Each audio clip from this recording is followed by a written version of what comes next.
మీకు already materiality అంటే idea ఉంది. లైక్ సిపిటి నుంచి అకౌంట్స్ టెర్మినాలజీలో మెటీరియాలిటీ అంటే మీకు ఐడియా ఉంది. Yes sir no? మీ పాయింట్ ఆఫ్ వ్యూలో చెప్పండి, what is materiality? What is materiality? చెప్పండి మా, పర్వాలేదు. అంటే మీరు ఒక ఆస్పెక్ట్ని మెటీరియల్ ఇమ్మెటీరియల్ ఎలా డిసైడ్ అవుతారు? డెసిషన్ చేంజ్ చేయగలంత ఇన్ఫ్లుయెన్స్ ఉంటాయి.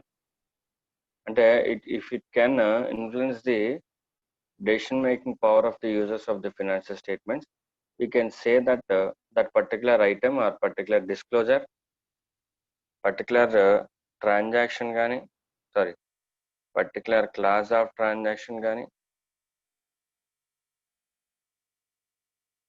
లేదా particular account balance gani,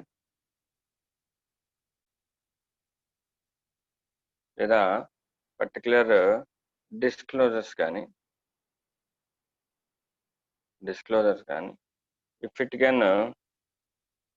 can influence the decision making,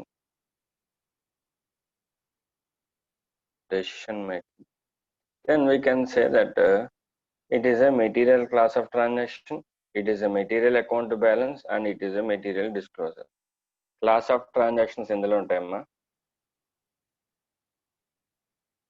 class of transactions అంటే ప్రాఫిట్ అండ్ లాస్ అకౌంట్లో ఉన్న వాటిలన్నింటినీ క్లాస్ ఆఫ్ ట్రాన్సాక్షన్స్ అంటారు.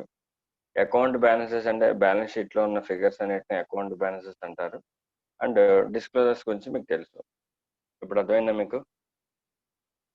అర్థమైందా? So if a class of transaction or an account balance, అంటే క్లాస్ ఆఫ్ ట్రాన్సాక్షన్ అంటే let us say profit and loss account ఉన్న item like sales తీసుకున్నాం. సేల్స్ ఇప్పుడు బ్యాంకర్కి నేను లోన్ కోసం ఫినాన్షియల్ స్టేట్మెంట్స్ ఇచ్చాను. బ్యాంకర్ మ్యాక్సిమం ఫస్ట్ ఏం చూస్తాడంటే టర్న్ ఓవర్ చూస్తాడు. Yes or no? అంతే కదమ్మా. లోన్ ఇచ్చే ముందు ఫస్ట్ ఆఫ్ ఆల్ మన టర్న్ ఓవర్ ఎంత ఉందో చూసుకుంటాడుగా. Turn over is nothing but sales. చూస్తాడా చూడరా? సో అప్పుడు టర్న్ ఓవర్ అనేది అతనికి material item, particular class of transaction. Next account balances. కొంతమంది ఉంటారు, ఇన్వెస్టార్ ఎవరైతే ఉన్నాడో, ఇన్వెస్టార్ ఒక్కోసారి ఏం చేస్తాడంటే ఎసెట్స్ బేస్ చూస్తాడు. అంటే కంపెనీ ఎసెట్స్ ఎంత ఉన్నాయి అనేది చెక్ చేసుకుంటాడు. If the assets are high, then he may come forward to investment. ఓకేనా? సో అంటే ఒక్కొక్కసారి అకౌంట్ బ్యాలెన్సెస్ చూస్తాడు. Next disclosures, appropriate. ఇప్పుడు గోయింగ్ కన్సర్న్ డిస్క్లోజర్. అసలు ఫస్ట్ ఆఫ్ ఆల్ నాలంటోడికి ఏంటి, అసలు కంపెనీ ఫ్యూచర్ బతుకుతారా చచ్చిపోద్దా అనే డౌట్ ఉంటుంది నాకు. సో అప్పుడు నేనేం చేస్తానంటే అసలు గోయింగ్ కన్సర్న్ రిపోర్ట్ ఏమి ఇచ్చారు, గోయింగ్ కన్సర్న్ డిస్క్లోజ్ చేశారా లేదా అనేది చూసుకుంటాను నేను. లేదంటే మెటీరియల్ లిటిగేషన్స్ అండ్ క్లెయిమ్స్ ఏమైనా ఉన్నాయా, అవి ఏమైనా డిస్క్లోజ్ చేశారా చూసుకుంటా. ఒకవేళ లిటిగేషన్ అండ్ క్లెయిమ్ ఏదైనా చెప్పారనుకో, అమ్మో ఈ కంపెనీ లిటిగేషన్స్లో ఉంది, నేను ఇన్వెస్ట్మెంట్ చేయకూడదు అని నేను డిసైడ్ అవుతాను. అవ్వచ్చా అవ్వకూడదమ్మా?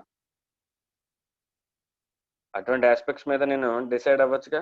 రకరకాల మనుషులు ఉంటారమ్మా ఇన్వెస్ట్మెంట్ చేసే వాళ్ళు, డిసైడ్ అవ్వచ్చుగా. Sir no?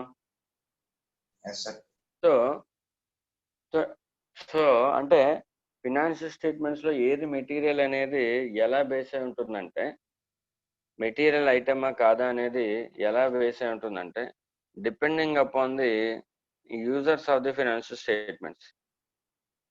Depending upon users of the financial statements. Users of the financial statements. Yes or no? Financial statements యొక్క యూజర్స్ని బట్టి, అలాగే అండ్ చెప్పాలంటే ఆడిట్ రిస్క్ ఫేస్ చేసేదాన్ని బట్టి. ఆడిట్ రిస్క్, ఆడిటర్ ఎక్కువ రిస్క్ ఫేస్ చేయాలనుకుంటే మెటీరియాలిటీ లెవెల్ తక్కువ ఉంటాయి. ఆడిటర్ తక్కువ రిస్క్ ఫేస్ చేయాలనుకుంటే మెటీరియాలిటీ లెవెల్స్ ఎక్కువ ఉంటాయి. మరి జనరల్గా చెప్పండి, ఆడిటర్ ఎక్కువ రిస్క్ ఫేస్ చేయాలనుకుంటాడా, తక్కువ రిస్క్ ఫేస్ చేయాలనుకుంటాడా? The general terms audit risk ఎప్పుడు కూడా హై లెవెల్లో మెయింటైన్ చేసుకుంటాడా, లేదంటే to an యాక్సెప్టబుల్లీ low level తీసుకురావాలనుకుంటాడా? యాక్సెప్టబుల్లీ low level. యాక్సెప్టబుల్లీ low level తీసుకురావాలనుకుంటాడు.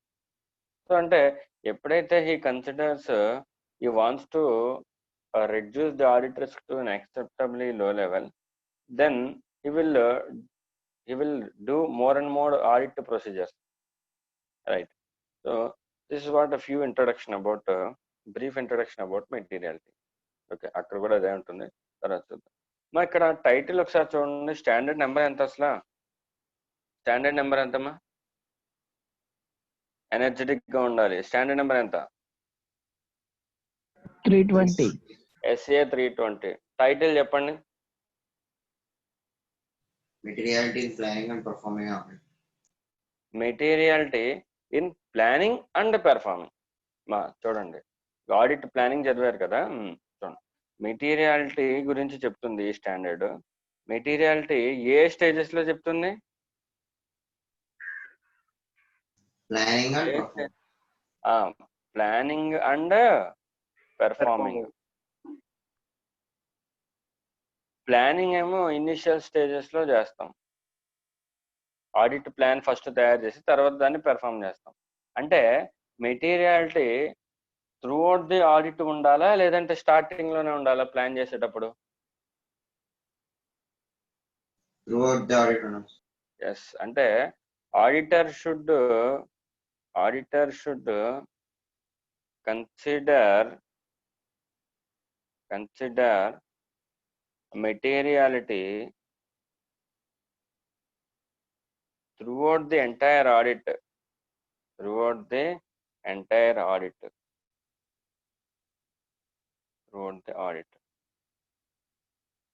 అంటే ప్లానింగ్ స్టేజెస్ లో కూడా మనం మెటీరియాలిటీని కన్సిడర్ చేయాలి, అలాగే పెర్ఫార్మింగ్ స్టేజెస్ లో కూడా మనం మెటీరియాలిటీని కన్సిడర్ చేయాలి. ఓకేనా? సో మనకి as per applicable financial reporting framework మనకి మెటీరియాలిటీ గురించి, అంటే ఏ ఐటమ్స్ ని మెటీరియాలిటీ గురించి చెప్పాడు. Let us see. ఫస్ట్ ఏమంటున్నాడంటే, misstatements including the omissions are considered to be material if they individually or in aggregate could reasonably expected to influence the economic decisions of the users of the financial statements. Okay, right. మా financial statements లో మిస్టేట్మెంట్స్ ఉన్నాయనుకుందాం.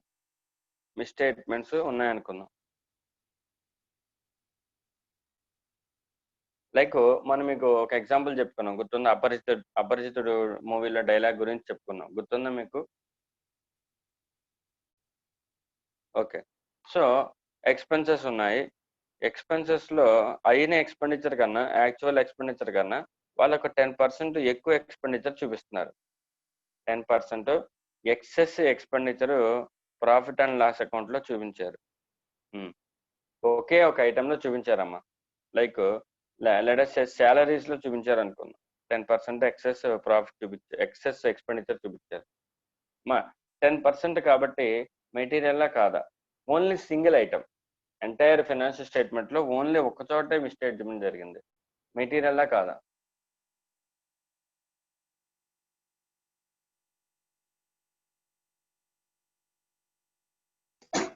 Expenses ఎంత ఉన్నాయో దాన్ని బట్టి చెప్పగలం. So okay, let us say ఒక 10,000 ఉందనుకుందాం, అందులో 10% మళ్ళీ ఎక్సెస్ పెంచారు. ఓకే, దానివల్ల ప్రాబ్లం లేదు. నెట్ ప్రాఫిట్ ఓవరాల్ గా ఒక 5 lakhs దాకా ఉంది, దానివల్ల ఎటువంటి ప్రాబ్లం లేదు. బట్ ఒక విషయం చెప్పండి నాకు, ఎంటైర్ ఫైనాన్షియల్ స్టేట్మెంట్స్ లో ఉన్న each and every item, like profit and loss account లో ఉన్న ఐటమ్స్, అలాగే బ్యాలెన్స్ షీట్ లో ఉన్న ఐటమ్స్, ప్రతి ఐటమ్ మీద కూడా 10% ఇంక్రీజ్ చేసి పెంచారు. 10% ఇంక్రీజ్ చేసి ఓకే డిస్క్లోజ్ చేశారు. ఇప్పుడు చెప్పండి అమ్మా, ఫినాన్షియల్ స్టేట్మెంట్స్ లో మిస్టేట్మెంట్స్ ఉన్నాయా లేవా? Yes sir. ఉన్నాయి. అవి మెటీరియల్లా కాదా? Yes sir. Yes material. Because ఎందుకంటే ఎప్పుడైతే ఒక ఇండివిజువల్ మిస్టేక్ ని చూస్తామో, మిస్టేక్ ని ఇండివిజువల్ గా చూస్తామో, మిస్టేక్ ని ఇండివిజువల్ గా చూసినప్పుడు దాని ఇంపాక్ట్ ఏమీ ఉండదు. మిస్టేక్ ని ఇండివిజువల్ గా చూసినప్పుడు దాని ఇంపాక్ట్ ఏమీ ఉండదు. ఓకేనా? బట్ అగ్రిగేట్ గా చూసినప్పుడు దాని ఇంపాక్ట్ ఉంటుందా?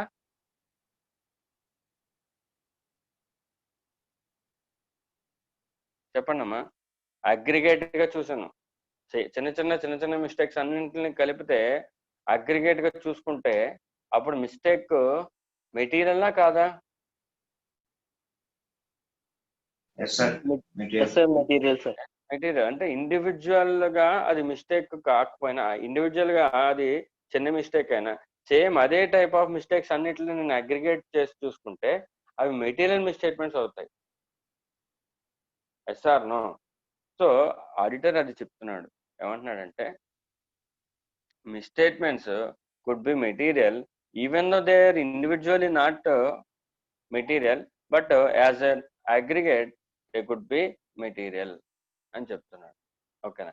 సో మిస్టేట్మెంట్స్ అనేవి మనకి ప్రెజెంట్ చేస్తే వచ్చే మిస్టేట్మెంట్స్ ఉండొచ్చు, ప్రెజెంట్ చేయకపోతే ఒమిషన్స్ కూడా మిస్టేట్మెంట్సే కదమ్మా. Omission is a misstatement or not? ఒక ట్రాన్సాక్షన్ అంటే రికార్డ్ చేయడమే మానేశాను, మిస్టేట్మెంటా కాదా? సార్. Yes misstatement. అంటే డిస్క్లోజ్ చేసినవి మిస్టేట్మెంట్స్ లోకి వస్తాయి, డిస్క్లోజ్ చేయనివి కూడా మిస్టేట్మెంట్స్ లోకి వస్తాయి. ఓకేనా? Next judgements.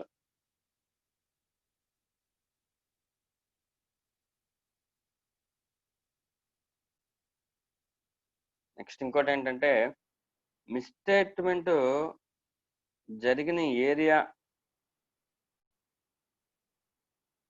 మెటీరియల్లా కాదా అనేది చూడాలంటే, ఫర్ సపోజ్ ఒక మిస్టేట్మెంట్ మెటీరియల్లా కాదా లేదా చూడాలంటే మనకి అదర్ ఫ్యాక్టర్స్ మీద కూడా డిపెండ్ అయి ఉంటాయి. Like size and nature of misstatement. Size and nature of misstatement.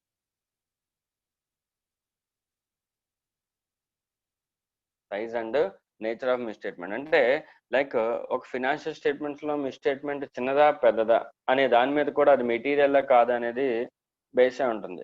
మనకి బెస్ట్ ఎగ్జాంపుల్ నేను చాలాసార్లు చెప్పాను. లైక్ ఫిక్స్డ్ అసెట్స్ ఉందమ్మా, 50,000 ఉండాలి ఫిక్స్డ్ అసెట్స్. ఓకే, నేను కంగారులో ఇంకొక 0 యాడ్ చేసా, 5 lakhs అయింది. ఎంత డిఫరెన్స్ వచ్చేసింది ఇక్కడికి? ఒక 0 యాడ్ చేయడం వల్ల ఎంత మిస్టేట్మెంట్ వచ్చిందమ్మా? 4,50,000 మిస్టేట్మెంట్ వచ్చింది. ఇప్పుడు ఆ మిస్టేట్మెంట్ సైజ్ పెద్దదా చిన్నదా చెప్పండి మీరు? పెద్దదా చిన్నదా? పెద్దదే సార్. డెఫినెట్ గా పెద్దది. అప్పుడు అంటే the size of the misstatement is high and depending upon the size of the misstatement we would determine the material. ఇప్పుడు ఈ మిస్టేట్మెంట్ ని మెటీరియల్ మిస్టేట్మెంట్ అని చెప్పొచ్చా నేను? Yes sir. ఎస్. సో అది అంటుంది అనమాట. Next nature of misstatement. Nature of misstatement let us say example. ఓకేనా? ఇక్కడ జరిగిన మిస్టేట్మెంట్ 4,50,000 కాదు, జస్ట్ ఒక 50,000. అంటే ఫిక్స్డ్ అసెట్స్ 50,000 ఉండాలి, ఫిక్స్డ్ అసెట్స్ 50,000 ఉండాలి, కానీ డిస్క్లోజ్ చేసింది 1 lakh డిస్క్లోజ్ చేశారు. ఇక్కడ మిస్టేట్మెంట్ ఎంత జరిగిందమ్మా? మిస్టేట్మెంట్ ఎంత జరిగింది? 50,000 మిస్టేట్మెంట్ జరిగింది, అంతేనా సార్? నో? Yes sir. అయితే బట్ ఇక్కడ జరిగింది ఏంటంటే ఈ మిస్టేట్మెంట్ ని ఇక్కడ ఎర్రర్ కింద వేశారు, ఇక్కడ 0 యాడ్ అయింది, ఇది ఎర్రర్ కింద కన్సిడర్ చేయొచ్చు. బట్ ఈ 50,000 అనేది ఏం చేశారంటే ఇంటెన్షనల్ గా చూపించారు. ఇప్పుడు ఇక్కడ మిస్టేట్మెంట్ చిన్నదే, కానీ దాని నేచర్ ఏంటి? ఇంటెన్షనల్లా అన్ఇంటెన్షనల్లా? ఇంటెన్షనల్. ఇప్పుడు ఇంటెన్షనల్ ఎప్పుడైందో వాళ్ళు మేనేజ్మెంట్ వాళ్ళు కావాలని చేశారని నాకు తెలుస్తుంది ఇక్కడ. ఎందుకంటే ఇక్కడ 50,000కి పోనీ ఎర్రర్ అనుకుంటే ఒక 0 యాడ్ అయింది అనుకుంటే ఓకే ఎర్రర్గా పడింది అని అనుకోవచ్చు. బట్ ఇక్కడ క్లియర్గా తెలుస్తుంది they have made the misstatement intentionally అని. Whenever the misstatement is intentional even though it is small it could be material. Yes or no? Yes sir. Misstatement చిన్నదైనా బట్ అక్కడ చేసిన నేచర్ ఇంటెన్షనల్ అయినప్పుడు yes it is a misstatement. So అంటే misstatement material కాదనేది 2 factors మీద depend అవ్వచ్చు. ఏమేంటవి? ఒకటేంటమ్మా? First one size and second one nature of material, nature of the misstatement.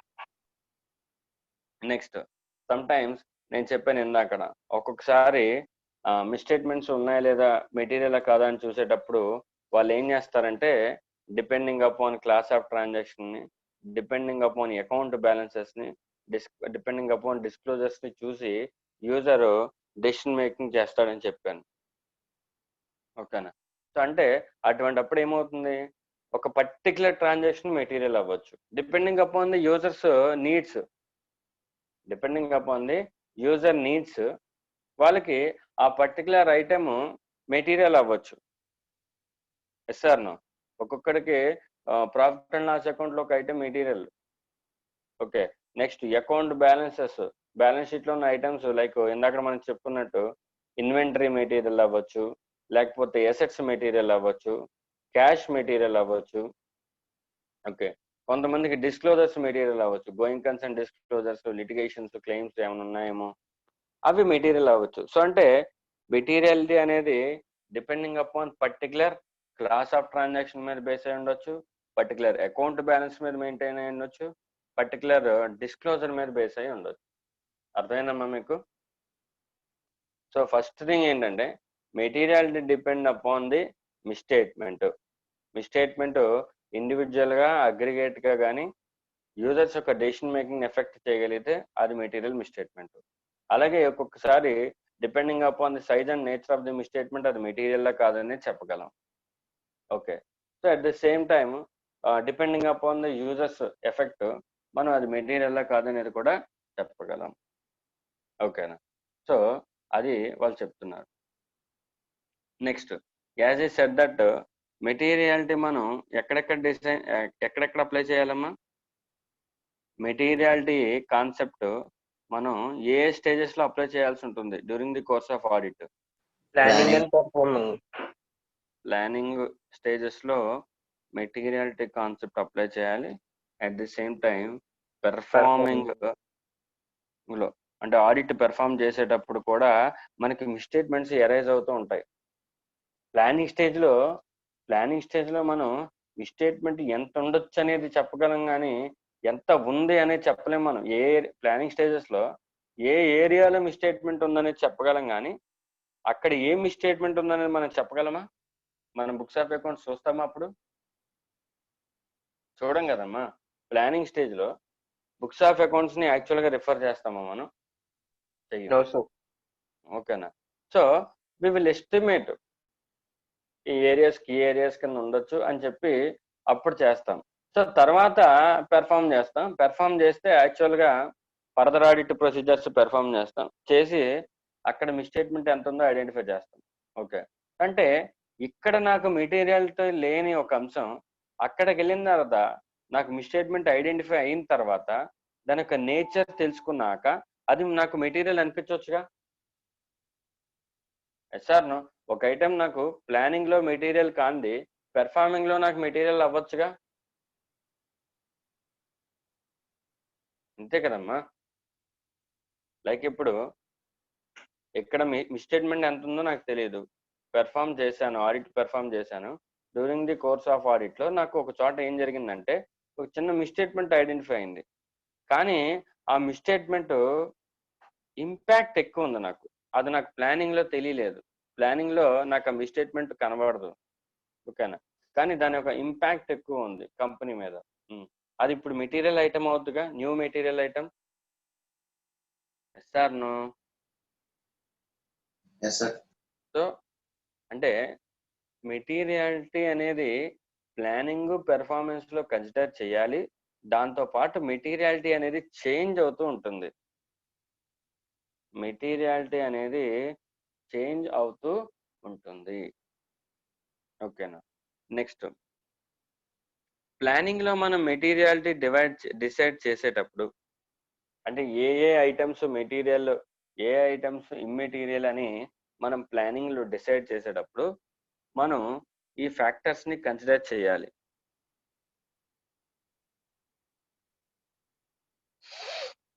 ఏమేంటంటే risk assessment procedures, rap,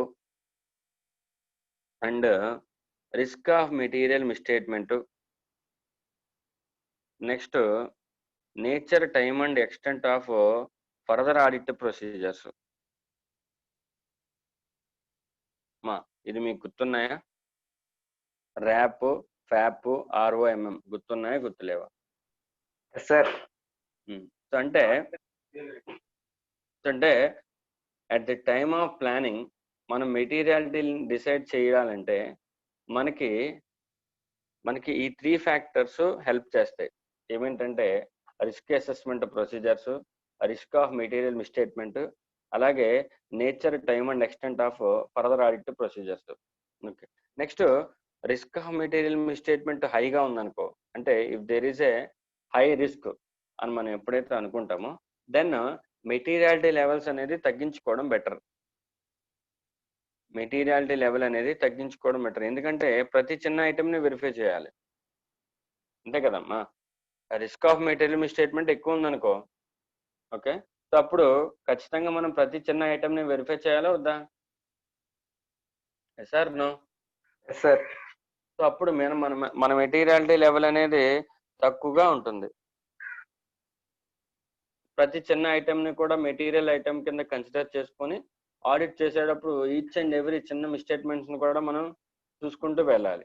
so దాని ప్రకారం ప్రతి ఐటమ్ని వెరిఫై చేస్తాం కాబట్టి ఫైనల్గా మన ఆడిట్ రిస్క్ అనేది ఏమవుతుంది? తగ్గుతుంది. అర్థమైందా రిలేషన్ మీకు? అలాగే ఎప్పుడైతే మనం మెటీరియాలిటీ లెవెల్ తక్కువ పెట్టుకుంటామో ఆడిట్ ఎక్కువ చేయాలి, ఆడిట్ ప్రొసీజర్స్ ఎక్కువ అప్లై చేయాలి, అంతేగా.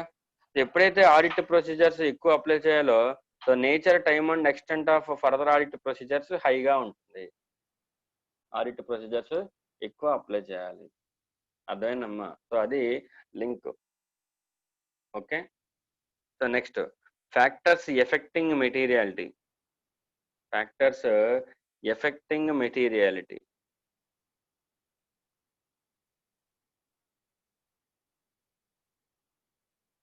Factors effecting materiality. కొన్ని ఫ్యాక్టర్స్ బట్టి ఒక ఐటమ్ ఫినాన్షియల్ స్టేట్మెంట్లో ఉన్న ఒక ఐటమ్ మెటీరియల్నా కాదా అనేది మనం ఈజీగా చెప్పొచ్చు. లైక్ ఇప్పుడు legal and regulatory requirements. Legal and regulatory requirements.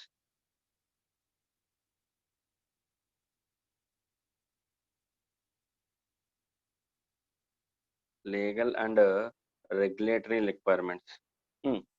As you know, as per SA 250, అది ఇంకా మీకు అవ్వలేదమ్మా, మనకి ఒక ఆర్గనైజేషన్ మీద వేరియస్ లీగల్ రిక్వైర్మెంట్స్ ఉంటాయి, రెగ్యులేటరీ రిక్వైర్మెంట్స్ ఉంటాయి. Yes or no? స్టాట్యూటరీ కాంప్లైన్సెస్ చాలా ఉంటాయి కదమ్మా ఒక ఆర్గనైజేషన్ అన్నాక. ఓకే. ఇప్పుడు చిన్న నాన్ కంప్లైన్స్ వచ్చింది, లీగల్ కాంప్లైన్సే బట్ నేను లీగల్ రూలే బట్ నేను వాటిని ఫాలో అవ్వలేదు, దాన్ని ఏమంటారు? నాన్ కంప్లైన్స్ అని అంటారుగా. Sir no?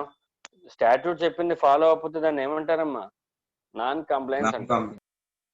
స్టాట్యూట్ చెప్పింది నేను ఫాలో అవ్వకపోతే నా మీద పనిష్మెంట్స్ అవన్నీ గట్టిగా ఉంటాయిగా. Sir no? సివియర్ పనిష్మెంట్స్ ఉంటాయి కదమ్మా. సో అంటే చిన్న నాన్ కంప్లైన్స్ అయినా సరే పనిష్మెంట్ ఒకలాగే ఉంటుంది. అది పెద్ద కాంప్లైన్స్ అయినా దాని ప్రకారం ఉంటుంది. ఓకేనా? సో అంటే కాంప్లైన్స్ సైజుని బట్టి కాకుండా సో మనం కాంప్లైన్స్ అవ్వకపోతే డెఫినెట్గా కొన్ని పనిష్మెంట్స్ ఉంటాయి. ఇప్పుడు ఇన్కమ్ ట్యాక్స్ ఉందమ్మా, మనం ట్యాక్స్ కట్టకపోతే ఈవెన్ మనం 1 రూపీ కట్టకపోయినా వాడు డిమాండ్ నోటీస్ పంపుతాడు. వాడు డిమాండ్ నోటీస్ పంపుతాడు, పే ద ట్యాక్స్ అమౌంట్ అని. ఇక్కడ అలాగే జిఎస్టీ రిటర్న్ ఫైల్ చేయకపోతే ఖచ్చితంగా వాడు నోటీస్ పంపించేస్తాడు. అంటే సచ్ నాన్ కంప్లైన్సెస్ ఏవైతే ఉన్నాయో అవి మెటీరియల్ కాదా అనేది మనకి ఒక ఐటమ్ మెటీరియల్ కాదా అనేది నాన్ కంప్లైన్సెస్ మీద కూడా బేస్ అయి ఉంటుంది. ఓకేనా. Next significant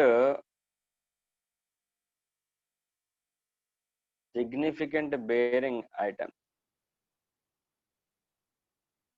significant bearing items on financial statements.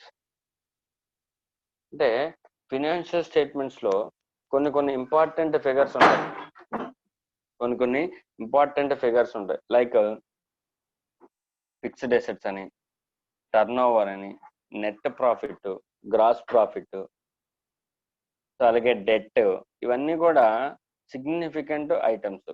So financial statements మీద సిగ్నిఫికెంట్ ఇంపాక్ట్ ఉంటుంది. సో దాని యొక్క ఇంపాక్ట్ సిగ్నిఫికెంటా కాదా అనేది బేస్ చేసుకుని we could determine whether an account balance is material or not. Okay. Next, materiality and audit risk. Important. Materiality and audit risk. The relation ఏంటి?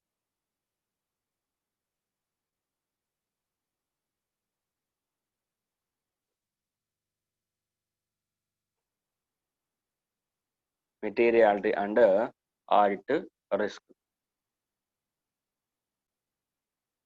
So మనం జనరల్గా మనం ఏం చేయాలంటే, మామూలుగా ఆడిట్ రిస్క్ అంటే ఏంటి? ఆడిట్ రిస్క్ అంటే it is the function of risk of material misstatement and detection risk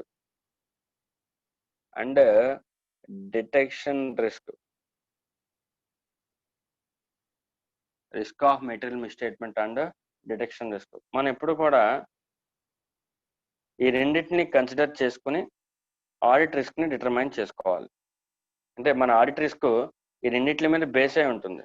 so detection risk అంటే తెలుసు మనకి ఏంటి, ఒక మిస్టేట్మెంట్ ని మనం డిటెక్ట్ చేయలేకపోతే దానివల్ల ఎరేజ్ అయ్యే రిస్క్ ని డిటెక్షన్ రిస్క్ అంటారు సింపుల్ గా. ఓకేనా.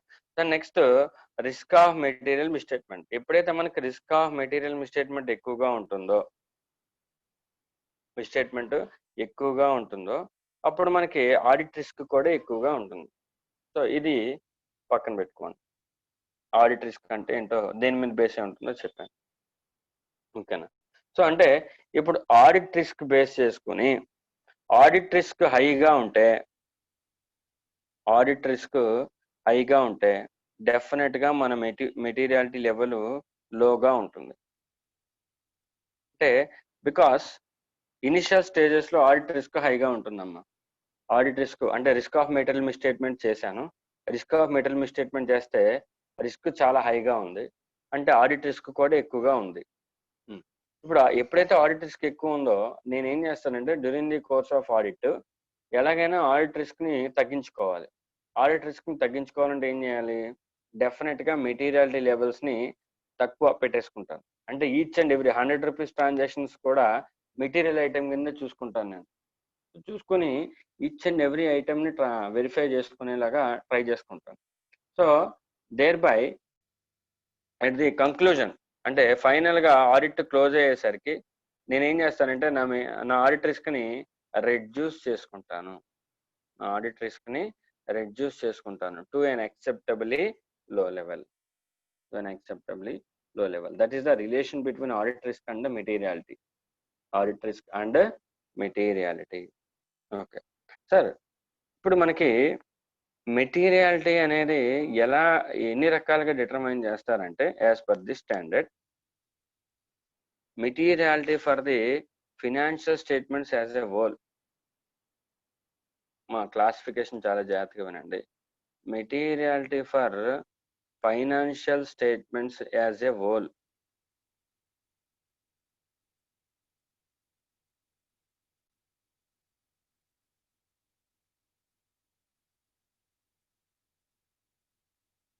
Materiality for the financial statements as a whole. తర్వాత performance materiality.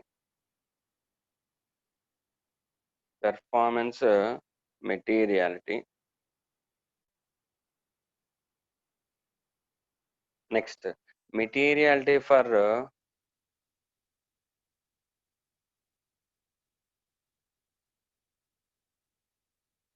specific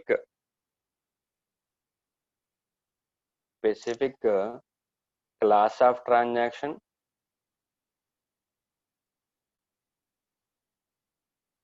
and account balance and disclosures. ఇది ఇఫ్ ఎనీ, ఇది అంటే ఇది డిపెండ్స్ అపాన్ మెటీరియాలిటీ అనేది ఇప్పటికే మీకు అర్థమై ఉంటుంది.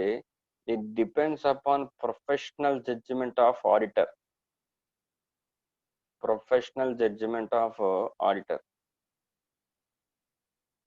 చూడండి, ఇప్పుడు చూడండి, మా మెటీరియాలిటీ అనేది ఎవరు డిటర్మైన్ చేస్తారు? మెటీరియాలిటీ ఎవరమ్మా డిటర్మైన్ చేసేది? Auditor. And performing and audit materiality levels ని డిటర్మైన్ చేసేది ఆడిటర్. సో ఎప్పుడైతే ఆడిటర్ చేతికి వదిలేస్తామో దాన్ని ఏ బేస్ మీద తీసుకుంటాడు auditor? Based on the professional judgement. అంతేనా? సో ఇక్కడ మనకి మెటీరియాలిటీ లెవెల్స్ ని కన్సిడర్ చేసేటప్పుడు 3 మెటీరియాలిటీ లెవెల్స్ ఉంటాయి. అందులో ఫస్ట్ మెటీరియాలిటీ లెవెల్ ఏంటమ్మా? Materiality for the financial statements as a whole. అర్థమైందా? ఫస్ట్ మెటీరియాలిటీ లెవెల్ ఏంటి?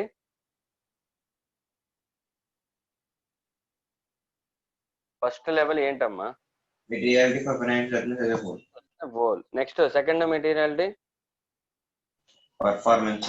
Performance materiality. థర్డ్ మెటీరియాలిటీ ఏంటి? Materiality for specific class of transaction, account balance and disclosures. So ఇది definite గా maintain చేయాలని ఏం లేదు. If any, ఓకేనా? సో అంటే వైల్ డిటర్మైనింగ్ ది మెటీరియాలిటీ, ఇప్పుడు ఆడిటర్ డెఫినెట్ గా మెటీరియాలిటీ 2 మెటీరియాలిటీ లెవెల్స్ పెట్టుకోవాలి. అంతేగా? డెఫినెట్ గా మెయింటైన్ చేయాల్సినవన్నీ 2 మెటీరియాలిటీ లెవెల్స్.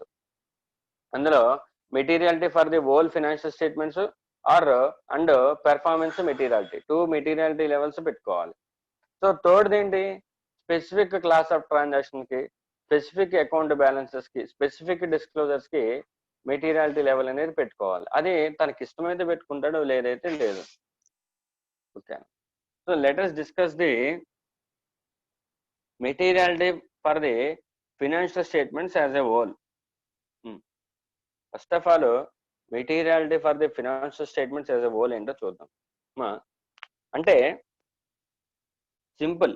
మెటీరియాలిటీ అంటే లైక్ సమ్ అమౌంట్ డిసైడ్ చేసుకుంటాడమ్మా ఆడిటర్. ఏం చేస్తాడంటే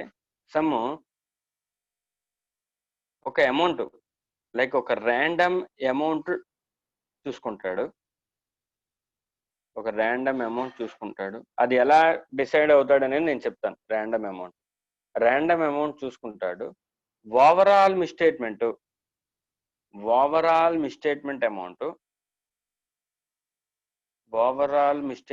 అంటే ఫినాన్షియల్ స్టేట్మెంట్స్ లో ఉన్న misstatements, entire misstatements, let it be profit and loss account లో ఉన్న మిస్టేట్మెంట్స్, అలాగే బ్యాలెన్స్ షీట్ లో ఉన్న మిస్టేట్మెంట్స్, ఆ టోటల్ మిస్టేట్మెంట్స్ ఏదైతే బ్యాలెన్స్ ఉందో, లైక్ ఇందాక మనం చెప్పుకున్నాం ఫిక్స్డ్ అసెట్స్ 50,000 5 lakhs పడిందమ్మా. సో అక్కడ మిస్టేట్మెంట్ ఎంత వచ్చినట్టు? 4,50,000 మిస్టేట్మెంట్ వచ్చినట్టు. Yes or no? అంతే కదమ్మా. తర్వాత లైక్ సేల్స్ ఉన్నాయి, శాలరీస్ ఉన్నాయి 10,000, ఇంకో 10% ఎక్సెస్. ఓకేనా? అంటే అక్కడ మిస్టేట్మెంట్ ఎంత ఉంది? 1,000 ఉంది. సో అలాగే ఏం చేస్తాడంటే ఈచ్ అండ్ ఎవ్రీ ఐటెం ఒక మిస్టేట్మెంట్స్ ని టోటల్ చేసుకుంటాడు. ముందే ఏం చేస్తాడంటే ఒక ర్యాండమ్ అమౌంట్ పెట్టుకుంటాడు.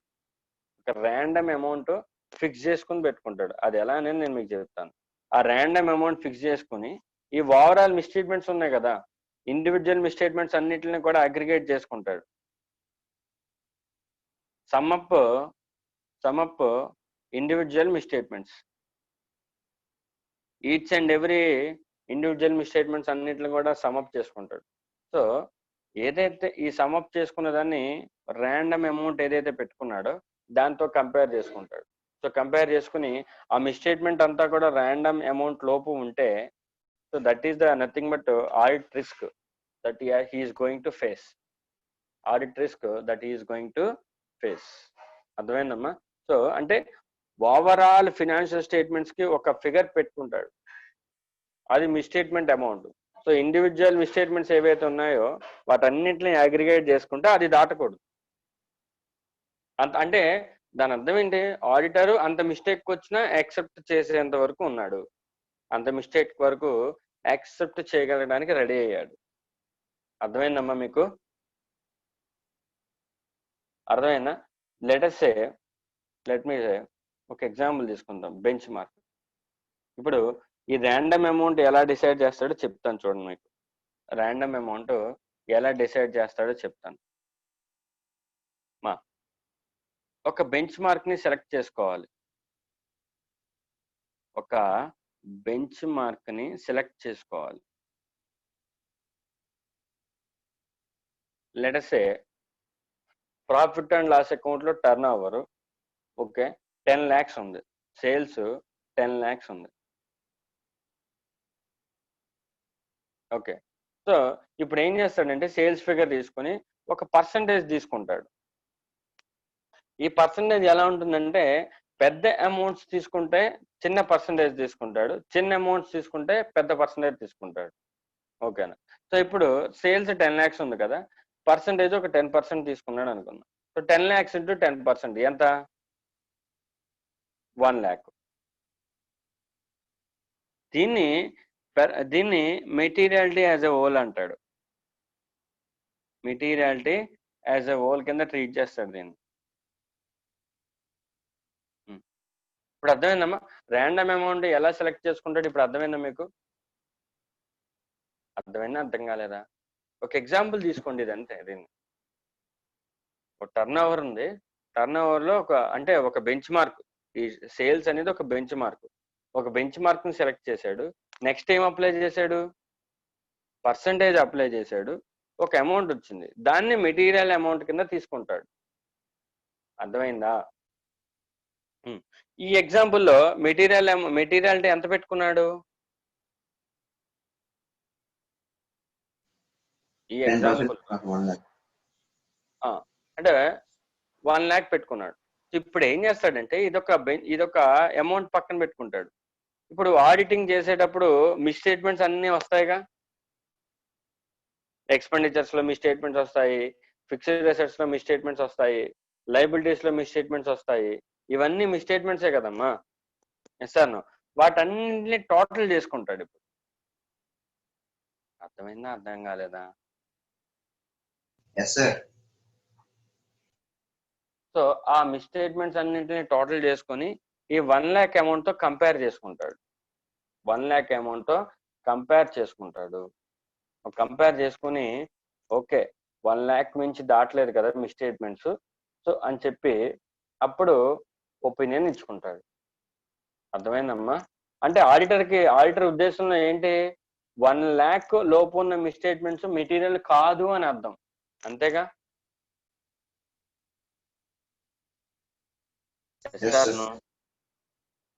ఇప్పుడు లెట్ us say ఆడిటర్ కి మిస్టేట్మెంట్స్ అన్ని కూడా, ఇండివిజువల్ మిస్టేట్మెంట్స్ అన్ని కూడా అగ్రిగేట్ చేస్తే 2 lakhs వచ్చింది. 2 lakhs వచ్చింది.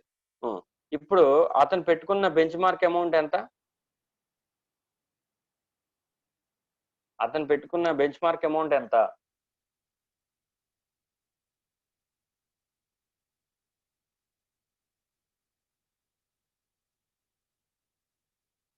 $1 lakh సార్. 1 lakh. సో అంటే ఇక్కడ మెటీరియాలిటీ లెవెల్ ఎంత పెట్టుకున్నాడు? 1 lakh పెట్టుకున్నాడు. ఒకవేళ మిస్టేట్మెంట్స్ కనుక 2 lakhs వచ్చింది అనుకో, ఇప్పుడు చెప్పండి, అది మెటీరియల్ అవుతుందా అవదా? అవుతుంది సార్. డెఫినెట్ గా అది మెటీరియల్ అవుతుంది. ఎప్పుడైతే మిస్టేట్మెంట్ మెటీరియల్ అవుతుందో ఆడిటర్ ఒపీనియన్ ఇచ్చేటప్పుడు as per SA 705 material misstatement ఉందన్నప్పుడు ఏ ఒపీనియన్ ఇవ్వచ్చు? If the auditor considers qualified having obtained audit evidence, misstatement is material, ఏ ఆడిట్ ఒపీనియన్ ఇవ్వచ్చు? Qualified or adverse. Qualified or adverse opinion ఇవ్వచ్చు. So అంటే ఇక్కడ మనం మెటీరియాలిటీ లెవెల్ పెట్టుకొని మిస్టేట్మెంట్స్ అన్నిటిని ఐడెంటిఫై చేసి ఆ మెటీరియాలిటీ లెవెల్ ని దాటిపోతే మిస్టేట్మెంట్స్, దాన్ని మనం ఏ మిస్టేట్మెంట్ అంటాం? మెటీరియల్ మిస్టేట్మెంట్ అంటాము. అర్థమైందా? ఇప్పుడు లింక్ అర్థమైందా? SA 320 నుంచి SA 705 కి లింక్ ఎలా అర్థమైందా? లింక్ ఎలా వెళ్ళిందో అర్థమైందా మీకు? Yes sir. ఇది ఎస్టాబ్లిష్ చేయడానికి నేను ఇందాక నుంచి కష్టపడుతున్నాను. ఓకే, సో అంటే so determination of materiality level is such importance. ఓకేనా? అంటే ఆడిటర్ పాయింట్ ఆఫ్ వ్యూలో అక్కడ SA 705 లో అక్కడ ఒపీనియన్ ఎక్స్ప్రెస్ చేసేది ప్రొఫెషనల్ జడ్జిమెంట్ మీదే. అక్కడ ప్రతి చోట కూడా ఒపీనియన్ లో మెటీరియల్ అనే ఉంటుంది. సో ఆ మెటీరియాలిటీ లెవెల్ ఎక్కడ వస్తుంది? 320లో వస్తుంది మెటీరియాలిటీ లెవెల్. సో నేను ఫినాన్షియల్ స్టేట్మెంట్స్ కి యాజ్ ఎ హోల్ గా ఒక మెటీరియల్ పెట్టుకున్నాను. మెటీరియల్ పెట్టుకుంటే ఈ ఇండివిజువల్ మిస్టేట్మెంట్స్ ఏవైతే వచ్చినాయో అవన్నీ కూడా ఈ బెంచ్ మార్క్ అమౌంట్ దాటకూడదు. ఎప్పుడైతే ఆ అమౌంట్ దాటలేదో ఓకే, ₹1,00,000 మిస్టేట్మెంట్ ఉంది అంతే కదా, పర్వాలేదు, it is not a material అని చెప్పుకొని నేను ఒపీనియన్ ఇచ్చేసుకుంటాను. ఎందుకంటే తెలుసు, ఆడిటర్ కూడా తెలుసు. ఎందుకంటే because of inherent limitations of audit misstatements ఉంటాయా ఉండవా? ఫైనాన్షియల్ స్టేట్మెంట్స్ లో ఉంటాయి సార్.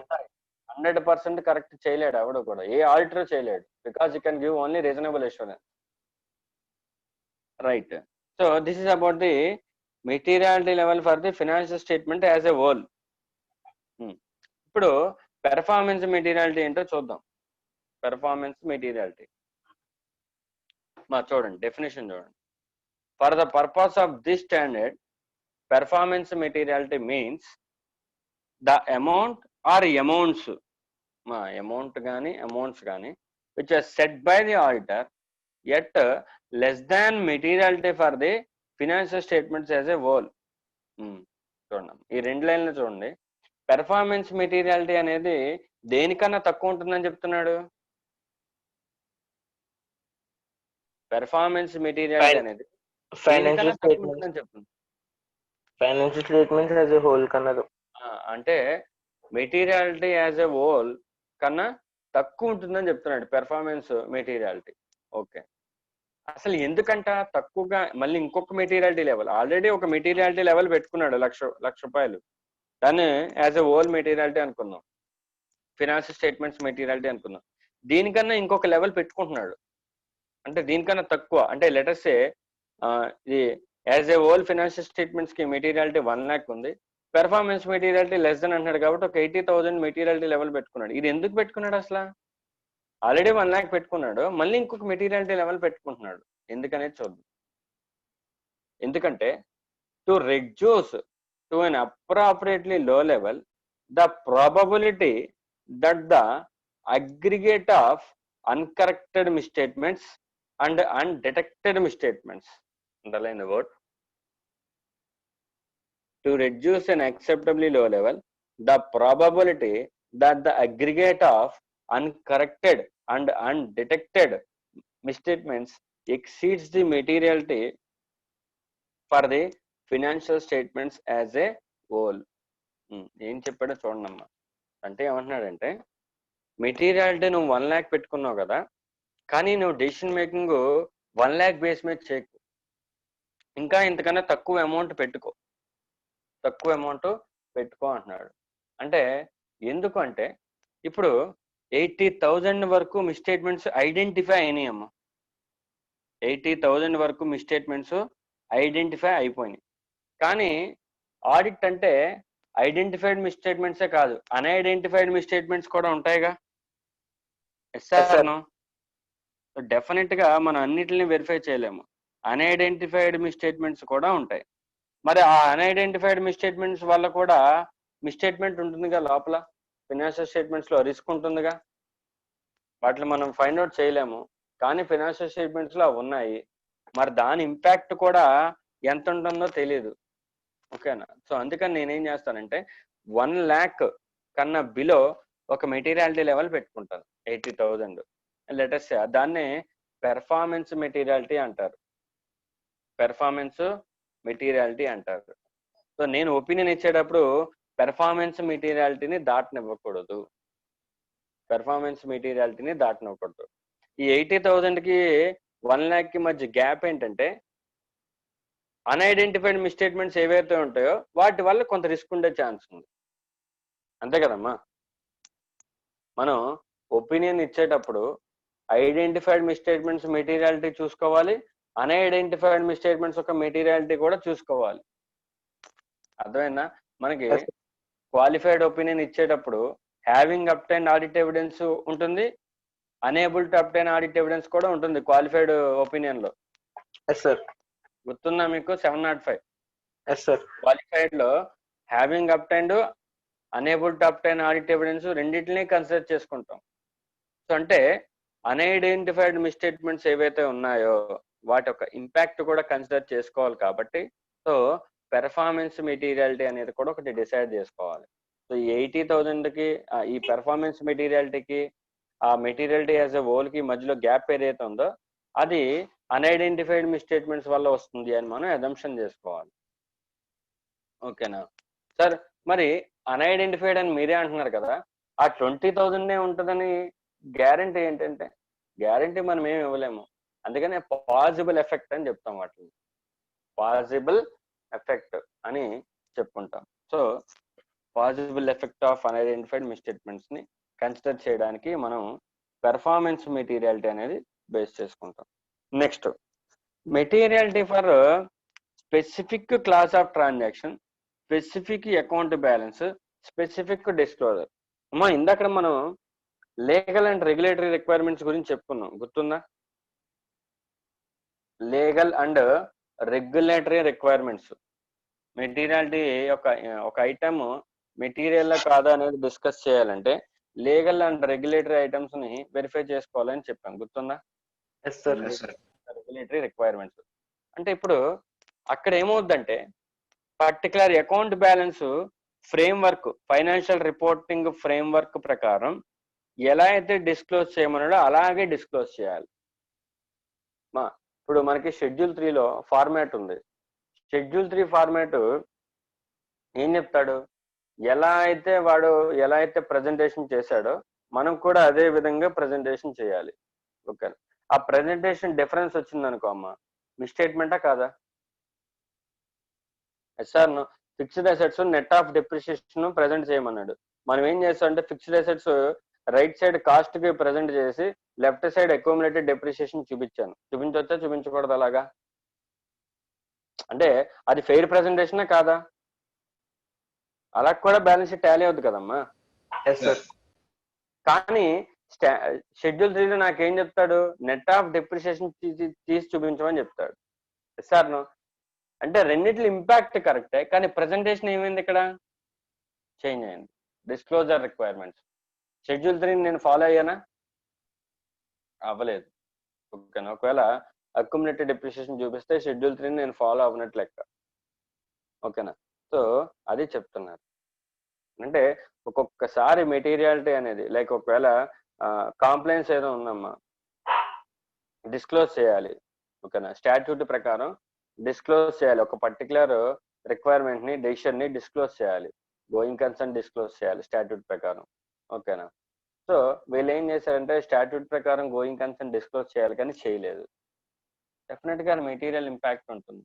సో అంటే ఒక్కొక్కసారి ఏం చేస్తామంటే ఒక్కొక్క బ్యాలెన్స్ షీట్ లో ఉన్న పర్టికులర్ ఐటమ్ కి మెటీరియాలిటీ లెవెల్ ఉంటుంది, స్పెసిఫిక్ మెటీరియాలిటీ అనేది ఉంటుంది. అవి మోస్ట్ ఇంపార్టెంట్. ఓకేనా? సో ఒక్కొక్కసారి there is materiality for specific items. These are called 3 types of materialities. Next benchmark గురించి చెప్పాను కదమ్మా. మనం ఇందాక 1 lakh కానీ 80,000 కానీ మనం ఏం చేసాము, ఎలా డిటర్మైన్ చేసాము చెప్పండి? ఫస్ట్ నేను ఏం సెలెక్ట్ చేశాను? ఒక ఐటమ్ తీసుకొని దాని మీద పర్సంటేజ్ అప్లై చేసాం. అప్లై చేశారు అది. సో అంటే ఆ ఐటెంని ఏమంటారంటే, అక్కడ నేను ఒక సేల్స్ ఐటెం తీసుకున్నాను, దాన్ని ఏమంటారంటే బెంచ్ మార్క్ అంటారు. ఏమంటారమ్మా దాన్ని? Bench mark. బెంచ్ మార్క్ అంటారు. దాని మీద నేను ఏం అప్లై చేశాను, ఒక సెట్ అయిన పర్సంటేజ్ అప్లై చేశాను. సెట్ అయిన పర్సంటేజ్ అనేది అప్లై చేశాను. ఓకే.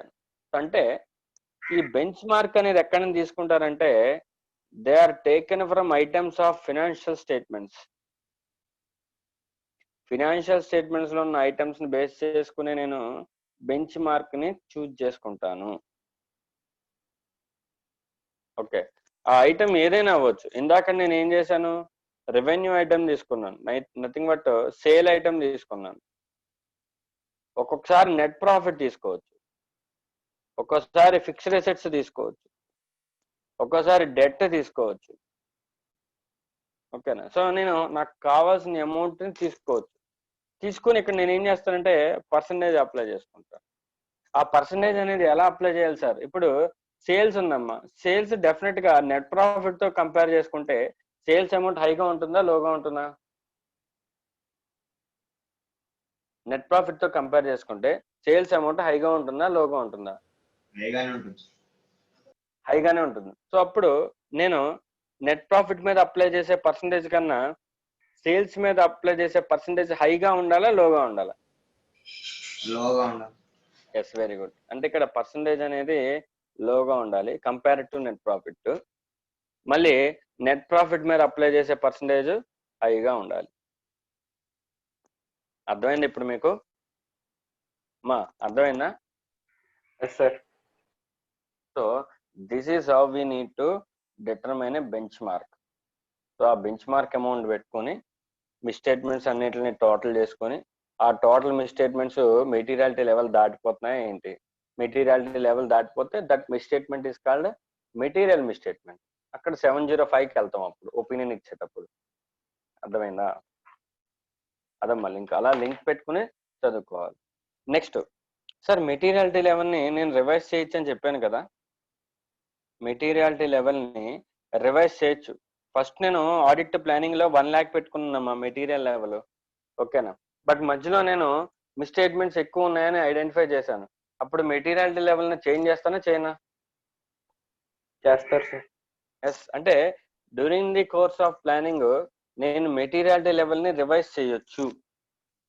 అది ఎప్పుడు అంటే in the event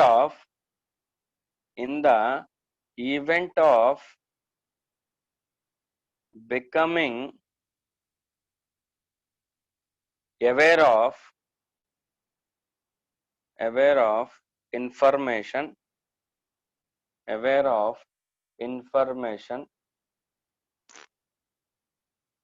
new information పెట్టుకోండి సరిపోతుంది. అంటే during the course of audit లో ఒక న్యూ ఇన్ఫర్మేషన్ ఐడెంటిఫై అయింది. Based on that new information అప్పుడు నాకు కొత్త మిస్టేట్మెంట్స్ ఐడెంటిఫై అవుతున్నాయి. So at that time I will revise my materiality. So అప్పుడు మిస్టేట్మెంట్స్ ఎప్పుడైతే ఆడిట్ ప్లానింగ్ చేసేటప్పుడు నేను అనుకున్న దానికన్నా ఎక్కువ మిస్టేట్మెంట్స్ ఐడెంటిఫై అవుతున్నాయి, డెఫినెట్ గా నేను ఏం చేస్తానంటే మెటీరియాలిటీ లెవెల్ని తగ్గించేసుకోవడానికి ట్రై చేసుకుంటాను. ఓకేనా అమ్మా? ఇప్పుడు మిస్టేట్మెంట్స్ ఎక్కువైపోతున్నాయి.